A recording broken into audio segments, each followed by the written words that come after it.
സ്വാഗതം cut and റേറ്റിലേക്ക്. 2018 Keralam ഒരു മഹാപ്രളയത്തിന്റെ നടുവിലായിരുന്നു. വീടുകൾ വെള്ളത്തിൽ മുങ്ങി, റോഡുകൾ അപ്രത്യക്ഷമായി, നാടും നഗരവും നാട്ടാരും വെള്ളത്തിനടിയിലായി. ജീവൻ കയ്യിൽ പിടിച്ച് രക്ഷപ്പെടാൻ വേണ്ടി മലയാളികൾ പരക്കം പാഞ്ഞ ആ ദുരന്ത ദിനങ്ങളിൽ സ്വന്തം ജീവൻ പോലും മറന്ന് ദുരന്തമുഖത്തേക്ക് പാഞ്ഞെത്തിയ ഒരു വിഭാഗമുണ്ടായിരുന്നു. മത്സ്യത്തൊഴിലാളികൾ, കടലിന്റെ മക്കൾ. തിരിച്ചു വരുമെന്ന് പറഞ്ഞ് വീട്ടിൽ നിന്ന് കടലിലേക്ക് ഇറങ്ങുന്നവർ സ്വന്തം കുടുംബത്തെക്കുറിച്ച് പോലും ചിന്തിക്കാതെയാണ് അന്ന് അപരിചിതരായ മനുഷ്യരുടെ ജീവൻ രക്ഷിക്കാൻ സ്വന്തം ബോട്ടുകളും ചെറുവള്ളങ്ങളുമായി പ്രളയജലത്തിലേക്ക് ഇറങ്ങിയത്. മറ്റുള്ളവർക്ക് മരണഭയം തോന്നിയിടത്തേക്ക് അവർ പാഞ്ഞു ചെന്നു. വെള്ളത്തിന്റെ ഒഴുക്കിനൊപ്പം ഒഴുകിപ്പോകാമെന്ന് അറിയാമായിരുന്നിട്ടും അവർ വള്ളം തിരിച്ചു. വീടുകളുടെ മേൽക്കൂരകളിൽ കുടുങ്ങിയവരെ തേടി, ഗർഭിണികളെ കരയിലെത്തിച്ചു, കുഞ്ഞുങ്ങളെ നെഞ്ചോട് ചേർത്ത് സുരക്ഷിത സ്ഥാനങ്ങളിൽ എത്തിച്ചു, വയോധികരെ കൈപിടിച്ച് വള്ളത്തിലേക്ക് കയറ്റി. അന്ന് കേരളം അവരെ കേരളത്തിന്റെ സ്വന്തം സൈന്യം എന്ന് വിളിച്ചു. അവരുടെ ധൈര്യത്തെ ഭരണകൂടം വാഴ്ത്തി, സർക്കാർ അനുമോദിച്ചു, പ്രതിപക്ഷം പ്രശംസിച്ചു, സമൂഹം അവരെ ആദരിച്ചു. അന്ന് മത്സ്യത്തൊഴിലാളികൾ കേരളത്തിന്റെ രക്ഷകരായിരുന്നു. പക്ഷേ ഇന്ന് അതേ മത്സ്യത്തൊഴിലാളികൾ വീണ്ടും മാധ്യമങ്ങളിൽ നിറയുകയാണ്. ഇത്തവണ പക്ഷേ അനുമോദനത്തിന്റെ ആരവങ്ങളുമായല്ല, ഉറ്റവരെ കാത്തിരിക്കുന്ന കുടുംബങ്ങളുടെ നിലവിളികളുമായാണ്. കാലവർഷക്കെടുതിക്കിടെ കൊല്ലം, തിരുവനന്തപുരം ജില്ലകളിൽ ബോട്ട് മറിഞ്ഞ് മത്സ്യത്തൊഴിലാളികളെ കാണാതായിട്ട് ദിവസങ്ങൾ പിന്നിട്ടിരിക്കുന്നു. ജോണും ഷിജിനും ഗൗതമും ഉൾപ്പെടെയുള്ളവരെ കാണാതായിട്ട് ഇന്ന് 13 ദിവസം. ഒരമ്മയ്ക്ക് തന്റെ മകനെയും, ഒരു ഭാര്യയ്ക്ക് ഭർത്താവിനെയും, കുഞ്ഞുങ്ങൾക്ക് അവരുടെ പിതാവിനെയും കാണാതായിട്ട് 13 ദിവസം. ഓരോ ദിവസവും വാതിലേക്ക് വേദന വിങ്ങിയ മനസ്സുമായി പ്രതീക്ഷയോടെ നോക്കി നിൽക്കുന്ന 3 കുടുംബങ്ങൾ. ഇന്ന് വരുമോ എന്ന ചോദ്യവുമായി ഓരോ പ്രഭാതവും ആരംഭിക്കുന്നവർ, എന്തെങ്കിലും വിവരം കിട്ടിയോ എന്ന ചോദ്യവുമായി ഓരോ രാത്രിയും അവസാനിപ്പിക്കുന്നവർ. പക്ഷേ ഉത്തരം നൽകേണ്ട സർക്കാർ കാണിച്ചത് തികഞ്ഞ അലംഭാവം. ഒന്നും നടക്കില്ലെന്നായപ്പോൾ നാട്ടുകാർ തന്നെ രംഗത്തെത്തി. കാണാതായവരുടെ കുടുംബങ്ങൾ തന്നെ തെരുവിലിറങ്ങി. കൈക്കുഞ്ഞുമായി ഷിജിന്റെ ഭാര്യ റോഡിൽ കുത്തിയിരുന്ന് പ്രതിഷേധിച്ചു. തന്റെ ഭർത്താവ് വരാതെ ഇവിടെ നിന്ന് താൻ പോകില്ലെന്ന് അവർ പറയുമ്പോൾ അത് കേവലം ഒരു പ്രതിഷേധം മാത്രമായിരുന്നില്ല. ഭർത്താവിനെ തിരികെ വേണമെന്ന ഒരു ഭാര്യയുടെ അവസാന നിലവിളിയായിരുന്നു. കുഞ്ഞുങ്ങളുടെ അച്ഛനെ തിരികെ വേണമെന്ന ഒരു അമ്മയുടെ അപേക്ഷയായിരുന്നു. ഓരോ കുടുംബത്തിന്റെയും പ്രതീക്ഷയും നിരാശയും ഒരുമിച്ച് ചേർന്ന നിമിഷങ്ങളാണ് പിന്നീട് അങ്ങോട്ട് കേരളം കണ്ടത്. എന്നിട്ടും തിരച്ചിലിൽ കാര്യമായ പുരോഗതി ഉണ്ടായില്ല. കരയിൽ കാണാതായവർക്ക് വേണ്ടി തിരയുന്നതിന്റെ ഇരട്ടിയിലധികം ഊർജം ഉപയോഗിച്ച് തിരയേണ്ടിടത്ത് അതിന്റെ പകുതി ഊർജം പോലും സർക്കാർ ചെലവഴിച്ചില്ല. തിരച്ചിൽ ദൗത്യത്തിന് നേരിട്ട കാലവിളംബത്തിന് ആരാണ് ഉത്തരവാദി?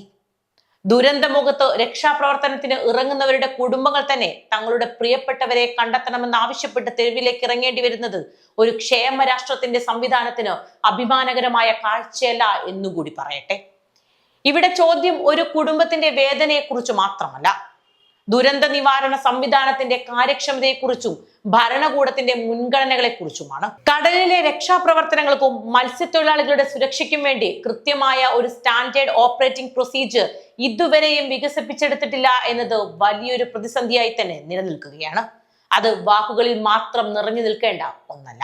ചെറുപുഴ മീൻതുള്ളി തുരുത്തിൽ രക്ഷാപ്രവർത്തനത്തിനിടെ മരിച്ച രാജേഷിന്റെ മൃതദേഹത്തോട് കാണിച്ച അനാദരവാണ് മറ്റൊന്ന്. അവിടെ സംഭവിച്ചത് കേവലം ഒരു തഹസിൽദാരുടെ പിഴവാണെന്ന് പറഞ്ഞുകൊണ്ട് മാത്രം സർക്കാരിന് ഒരിക്കലും രക്ഷപ്പെടാൻ സാധിക്കില്ല. സ്വന്തം ജീവൻ നൽകി മറ്റൊരാളെ രക്ഷിച്ച രാജേഷിന്റെ മൃതദേഹത്തിന് മുന്നിൽ മൂക്ക് പൊത്തി പിടിക്കേണ്ടി വന്ന ഗതികേട് മനുഷ്യന്റെ അന്തസ്സിന് ഒരു വിലയും കൽപ്പിക്കാത്ത ഭരണകൂടത്തിന്റെ നടപടികളുടെ ഫലമാണ്. ദുരന്തമുഖത്തേക്ക് രക്ഷാപ്രവർത്തനത്തിന് പാഞ്ഞു ചെല്ലാൻ വരെ ഒരു വേള ഇനി ആളുകൾ മടിച്ചേക്കാം. അതൊരിക്കലും മരണഭയമായിരിക്കില്ല, മറിച്ച് മരണശേഷം തങ്ങൾക്കും ഈ അവസ്ഥയായിരിക്കുമെന്ന് അവർ ചിന്തിച്ചാൽ ഒരിക്കലും അവരെ കുറ്റം പറയാനാവില്ല. 10 ദിവസങ്ങൾക്ക് ശേഷമാണ് മുഖ്യമന്ത്രി അടക്കമുള്ള കോൺഗ്രസ് മന്ത്രിമാർ കാണാതായ മത്സ്യത്തൊഴിലാളികളുടെ കുടുംബത്തിലേക്ക് ഒന്ന് കടന്നു ചെന്നത്. അന്ന് അവരുടെ വീട്ടിൽ നിന്നിറങ്ങുമ്പോൾ മുഖമടക്കി, ശ്വാസമടക്കി, നെഞ്ചുപൊട്ടി മുഖ്യനെന്ന് കോൺഗ്രസ് സൈബർ ഹാൻഡിലുകൾ പാടി പുകഴ്ത്തിയപ്പോൾ ഒരു പക്ഷേ കട്ട് ആൻഡ് റൈറ്റിന് ഓർമ്മ വന്നത് മുഖ്യമന്ത്രി സതീശന്റെ മന്ദഹാസം പൊഴിക്കുന്ന മുഖമാണ്. ഞങ്ങൾ കൂടെയുണ്ട്, ഒപ്പമുണ്ട് എന്ന് പറയുന്നതിന് പകരം ഞാൻ കടപ്പുറത്ത് പോകണോ, ആദ്യമായല്ലോ കടലിൽ ആളുകളെ കാണാതെ പോകുന്നത് എന്ന രീതിയിൽ ഒരിക്കലും ഒരു ഭരണത്തലവന്റെ നാവിൽ നിന്നും വീഴേണ്ട വാക്കല്ല അന്ന് മുഖ്യമന്ത്രി സതീശന്റെ നാവിൻ തുമ്പിൽ നിന്ന് വീണത്. കണ്ണീർ വറ്റി കലങ്ങിയ ഒരുപാട് കണ്ണുകളെ നോക്കിയാണ്, ചിരികൾ അസ്തമിച്ചു പോയവരുടെ മുഖങ്ങളിൽ നോക്കിയാണ് അന്ന് മുഖ്യമന്ത്രി മന്ദഹാസം പൊഴിച്ചത്. ഒരു മുഖ്യമന്ത്രി എങ്ങനെ ആവരുത് എന്ന് തെളിയിക്കുകയായിരുന്നു സതീശൻ. അദ്ദേഹം ഇനി എത്ര കലങ്ങിയ കണ്ണുകൾ കൊണ്ട് കേരളത്തെ നോക്കിയാലും അതിനെ ദഹിപ്പിക്കാൻ മാത്രം കടലിരമ്പുന്നുണ്ട് ഇവിടെ കടലിന്റെ മക്കളുടെ ഉള്ളിൽ. നാട്യം മാറ്റിവെച്ച് ആദ്യം മനുഷ്യനാവുക എന്നതാണ് ഏതൊരു ഭരണാധികാരിയുടെയും ആദ്യ പാഠം. ഇനി മറ്റൊന്ന്, ഈ പറയുന്ന കോൺഗ്രസ് സൈബർ ഹാൻഡിലുകൾ എങ്ങനെയാണ് ഓരോ മത്സ്യത്തൊഴിലാളിയുടെ കുടുംബത്തെയും നോക്കിക്കാണുന്നത് എന്നാണ്. ഉറ്റവർക്ക് വേണ്ടി ശബ്ദമുയർത്തിയപ്പോൾ അവർ സർക്കാരിന്റെ ശത്രുക്കളായി മാറി. പിതാവിനും ഭർത്താവിനും വേണ്ടി ഉറക്ക നിലപാട് വ്യക്തമാക്കിയപ്പോൾ അവർക്ക് വിഷമമില്ലെന്നും മേക്കപ്പിട്ട് ക്യാമറയ്ക്ക് മുന്നിൽ ഗോഷ്ഠി കാണിക്കുകയാണെന്ന് വരെ അവർ പറഞ്ഞു പരത്തി. മുന്നറിയിപ്പ് അവഗണിച്ചു പോയതല്ലേ അനുഭവിച്ചോ എന്ന് ക്രൂര വിധി എഴുതി. ഒന്ന് പറയട്ടെ സുഹൃത്തെ, അവരാരും നിധികുംഭങ്ങൾ തേടി കടലിൽ പോയവരല്ല. അന്നന്നത്തെ അന്നം കണ്ടെത്താൻ തങ്ങളുടെ വള്ളവുമായി കടലിലേക്ക് ഇറങ്ങിയവരാണ്.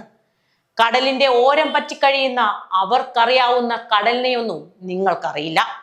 എന്നിട്ടും അതിന്റെ ആഴങ്ങളിൽ അവർ വീണുപോയെങ്കിൽ, ഇനിയും അവർ തിരികെ വന്നില്ലെങ്കിൽ അതിന് ഉത്തരവാദികൾ ഈ സർക്കാർ കൂടിയാണ്. ഉണർന്നു പ്രവർത്തിക്കേണ്ട ആദ്യ മണിക്കൂറിൽ ചുവടുവെക്കാതെ നോക്കിയിരുന്ന സർക്കാരിന്റെ ഉദാസീനതയാണ്. അതിന് നിങ്ങൾ മറുപടി പറഞ്ഞേ പറ്റൂ.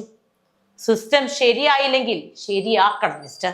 കാണാതായവർക്ക് വേണ്ടി കാത്തിരിക്കുന്നവരുടെ മുന്നിലേക്ക് ഇതുവരെ കാണാതായവരുടെ കണക്കും പൊക്കി പിടിച്ചു വന്നതാണ് മറ്റൊന്ന്.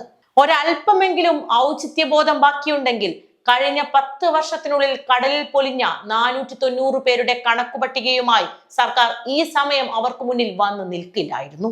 ദുരന്തത്തിന്റെ സമയത്ത് മനുഷ്യർക്ക് വേണ്ടത് കണക്കുകളെക്കാൾ ആദ്യം കരുതലാണ്. കാണാതായവരുടെ എണ്ണം എത്രയാണെന്ന് സർക്കാർ പറയേണ്ടതുണ്ട്. തിരച്ചിലിന് എന്തൊക്കെ സംവിധാനങ്ങൾ ഉപയോഗിക്കുന്നുവെന്ന് വിശദീകരിക്കേണ്ടതുണ്ട്. പക്ഷേ സ്വന്തം ഉറ്റവരെ കാത്തിരിക്കുന്ന കുടുംബങ്ങളുടെ മുന്നിൽ അവരുടെ വേദനയെ മറികടക്കാൻ മറ്റുള്ളവരുടെ കണക്കുകൾ ഉയർത്തിക്കാട്ടുന്നത് രാഷ്ട്രീയമായും മാനുഷികമായും ശരിയായ സമീപനമല്ല.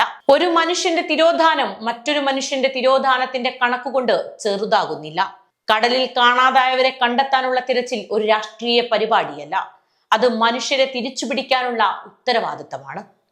ഉറ്റവർ നഷ്ടപ്പെട്ടവരുടെ മുഖത്ത് നോക്കി മുൻകാല കണക്കുകൾ പരിഹാസച്ചിരിയുടെ അകമ്പടിയോടെ അയവിറക്കുമ്പോൾ മനുഷ്യപ്പറ്റാണ് മറന്നുപോകുന്നതെന്ന് പ്രിയ മുഖ്യമന്ത്രി താങ്കൾ ഇനിയെങ്കിലും തിരിച്ചറിയണം. കഴിഞ്ഞ സർക്കാരിന്റെ കാലത്തെ മരണക്കണക്ക് പറഞ്ഞ് സ്വന്തം പിടിപ്പുകേടിനെ മറച്ചു വെക്കാൻ ശ്രമിക്കുമ്പോൾ താങ്കളുടെ കണ്ണുകളിലെ തിളക്കവും ചുണ്ടുകളിലെ മന്ദഹാസവും മരിച്ചുപോയവരുടെയും അവരുടെ പിന്മുറക്കാരുടെയും നേരെയുള്ള അവജ്ഞയുടെയും അവഗണനയുടെയും ആവർത്തനമാണെന്ന് മറക്കരുത്.